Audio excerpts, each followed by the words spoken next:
Hi friends, எல்லோரும் எப்படி இருக்கீங்க? நல்லா இருக்கீங்களா? இந்த வீடியோவில் என்ன பார்க்க போகிறோன்னு பார்த்தீங்கன்னா, நம்ம பாயசத்துக்கெல்லாம் பொங்கல் இதுக்கெல்லாம் போடுறோம் பார்த்தீங்களா, உலர் திராட்சை. அந்த உலர் திராட்சையை நம்ம வீட்டில் இருக்கிற திராட்சையை வச்சு எப்படி செய்யலாங்கிறத இந்த வீடியோவில் பார்க்குறோம். சரி வாங்க இப்போ வீடியோக்குள்ளே போகலாம். நான் பார்த்திங்கன்னா 2 விதமான திராட்சை எடுத்துக்கிட்டேன். பச்சை கலர், அதுக்கப்புறம் கருப்பு திராட்சை ரெண்டுமே எடுத்துக்கிட்டேன். இப்போ வந்து நம்ம இதை நல்லா உப்பு போட்டு நல்லா கழுவி வாஷ் பண்ணிக்க போகிறோம். அப்போ தான் அதில் இருக்கிற கெமிக்கல் தூசு எல்லாமே வரும். இப்போ ஃபஸ்ட்டு 2 திராட்சையுமே நல்லா உப்பு போட்டு கழுவி கொஞ்சம் நேரம் நம்ம காய வச்சுக்கணும்.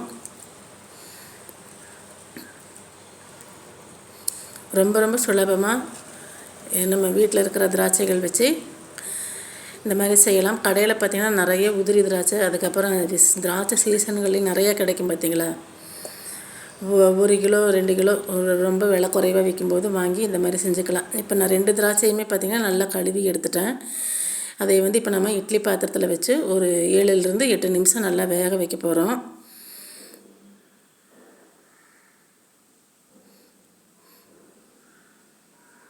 ரெண்டு திராட்சையுமே பார்த்திங்கன்னா ஒவ்வொரு தட்டில் வச்சுட்டேன்.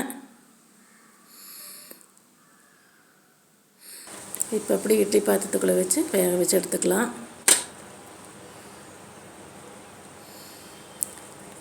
வேக வச்சு எடுத்ததுக்கப்புறம் பார்த்திங்கன்னா இந்த மாதிரி தான் இருக்கும். இது வந்து கருப்பு திராட்சை நல்லா வெந்த மேலே எப்படி இருக்குது பாருங்கள். பச்சை கலர் திராட்சை பார்த்திங்கன்னா நல்லா எல்லோ கலரில் ஆகிரும் வெந்து. இந்த மாதிரி பக்குவத்தில் இருக்கணும். நல்லா வெந்துருச்சு. இப்போ நம்ம வந்து இதை ஒரு வெள்ளை துணியில் விரித்து நல்லா காய வைக்க போகிறோம்.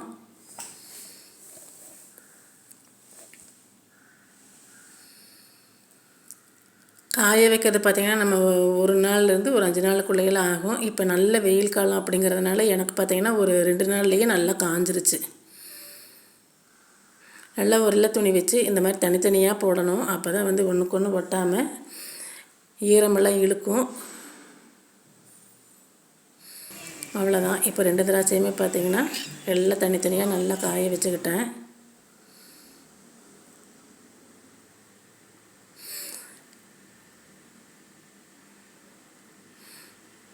நம்ம 4-5 நாள் கூட விடலாம், ஒன்றும் தப்பில்லை. நல்லா பார்த்திங்கன்னா காஞ்சி வரும். இப்போ இது பார்த்திங்கன்னா 2வது நாள் வந்து நான் ஓரளவுக்கு காஞ்சிருச்சு. நான் அப்படியே எடுத்து நான் இதை பிளேட்டில் மாற்றிக்கிட்டேன்.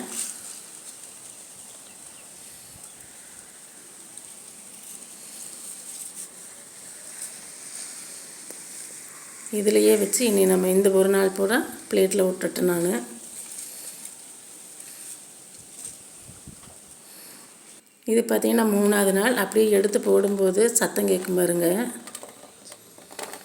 நல்லா அந்த அளவுக்கு காஞ்சி வரணும்.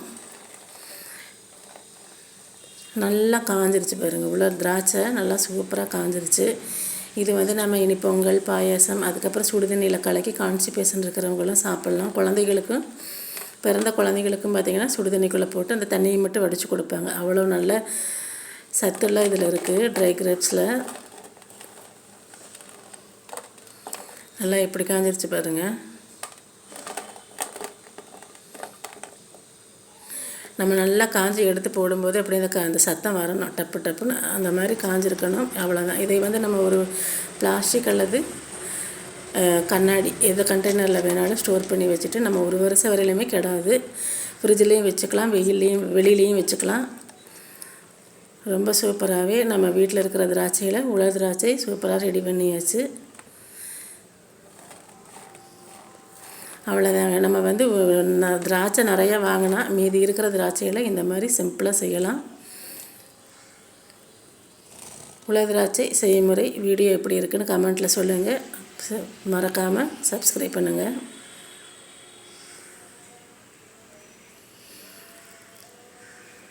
அடுத்த ஒரு வீடியோவில் பார்க்கலாம்.